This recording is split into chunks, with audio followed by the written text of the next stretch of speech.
Hello, my friends, and welcome back. Thank you very much for being with me again today.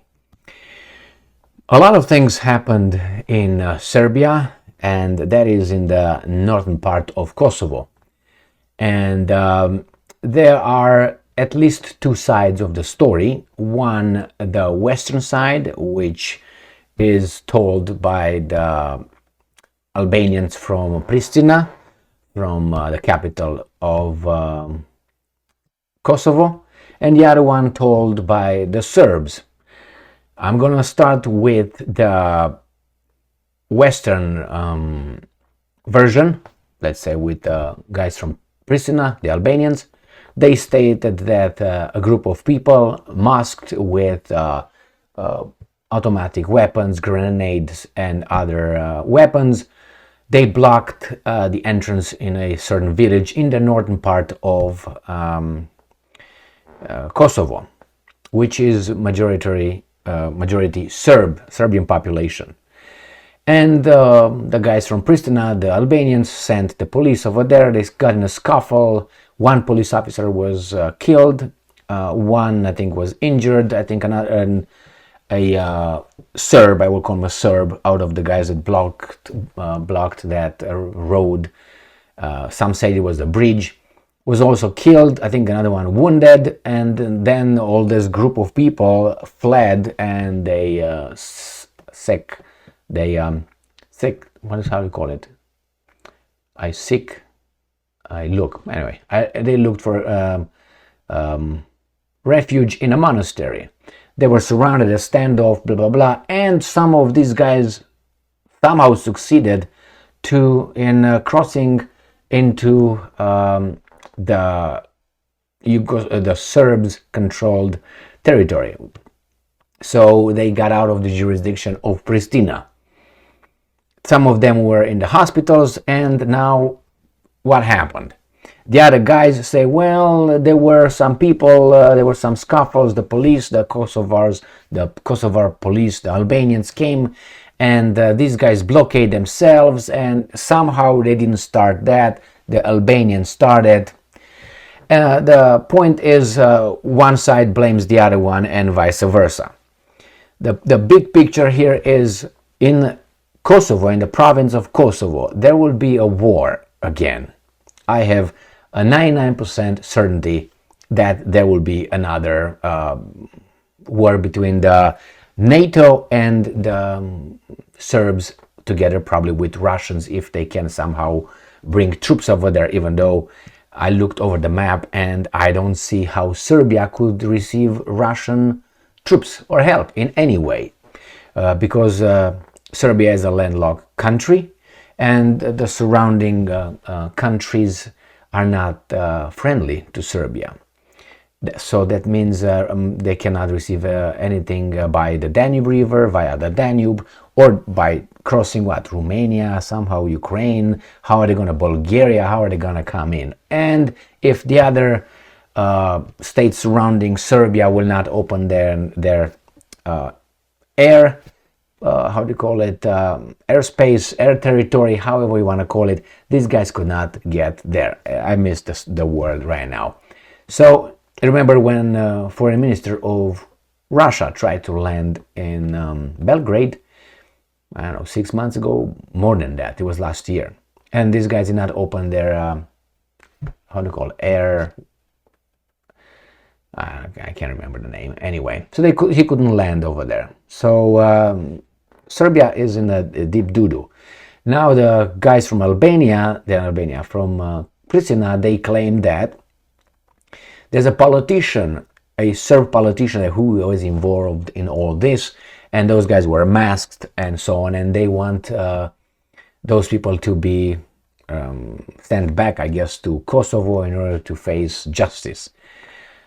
Vucic, the president of Serbia, requested NATO troops, peacekeeping troops intervention to take control over that region, and the other guys claim that actually the Russians and the Serbs organized this together, plus some Wagner contingents. The problem is over there things are not good, and they could escalate to a war again. It depends who gives the order. It's an order that someone is going to give. It's nothing else. They can make a reason in a second. That it doesn't even have to be a strong reason to say, you know what, we can't live like this anymore. We're going to solve the problem once and for all. So I'm waiting for some military intervention over there. I haven't heard anything about the Serbian military coming to the province's borders like they did before with the license plate issue, if you remember that one. And I haven't heard the Pristina military coming to the north yet. So they didn't reach that point. There's going to be provocations, and there's going to be more than this. Now, look at this situation that occurred in Serbia, or in the province of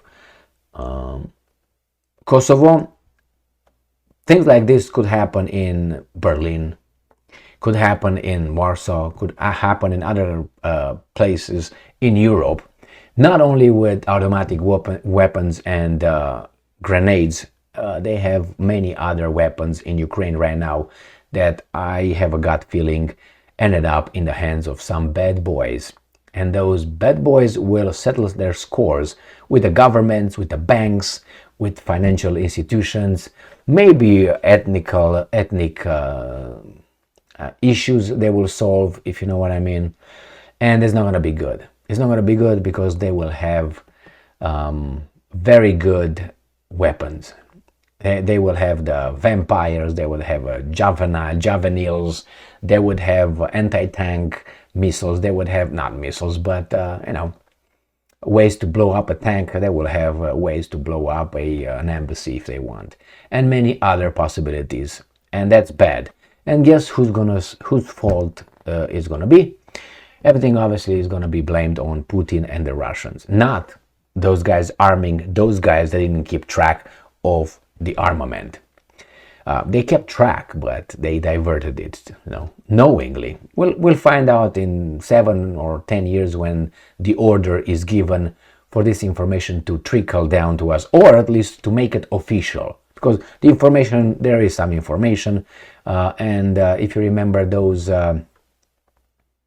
those riots in Paris, there were some videos with some people with some weapons that some claim those were delivered. Those are top-notch weapons from the Ukrainian front, and they were in Paris. I have I wouldn't be surprised whatsoever. They didn't use them. They used them in the air. They showed up with them. So be careful. I said it. The chicken will come back to roost. So they will return, and they will go, and they will say, well, we got the power. We're going to do it. And you're going to see. I hope not. And the problem is the Americans are insulated right now, but they have this influx of people who enter unauthorized on other people's property. That's trespassing. So you have tens of thousands of people trespassing in the territory of the United States of America. They're not vetted. You don't know who's coming in with what. And I'm guaranteeing you certain weapons, again, they were seen in the cartels in Mexico. The same kind of weapons. So they're already there. The bad guys have them. When they decide to get involved in politics, then the things are going to be bad. So I'm waiting in Serbia something to explode, and it's not going to be good whatsoever. Might as well solve it now that you try to solve Europe and Russia. Al Capone is not in a fight only with Russia and China. In the meantime, they take over Europe. Politically, they're over there. Military over there. Economically, they need to get it under their little claw. And that's happening right now. How? They're going to strangle the cheap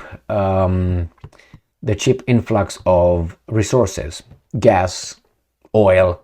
Therefore, their industry, Germany, will not be able to compete with cheaper energy going to the US manufacturing companies or whatever they have. They have them around the world. Therefore, the Europeans will be just some petty consumers, and they were going to be producing, getting involved in services, massaging their wooden legs every day and every night, and paying one another for doing that.